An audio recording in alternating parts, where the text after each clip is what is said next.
talk about the cameras. And the OnePlus 15 with their new system, their Detail Max engine, is really good.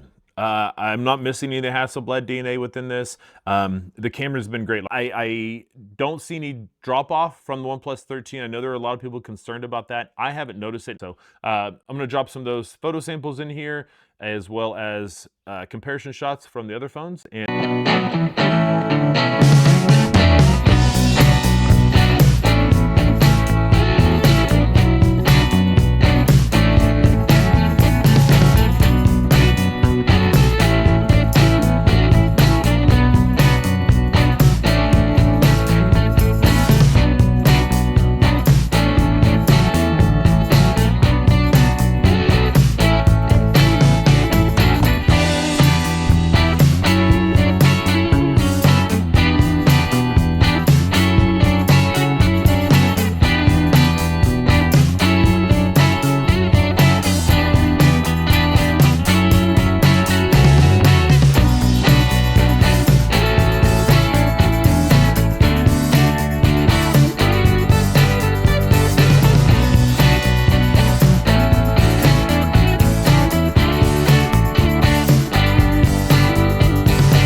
So like I said, I've been daily using this phone now for about two and a half weeks now. Been using it with the OnePlus Watch 3, and the phone's been great. Like I said, the OnePlus tuning of the Qualcomm Snapdragon 8 Elite Gen 5, it has really worked well. This is the first phone I've used using that processor. It's one of the first phones using the processor that's out.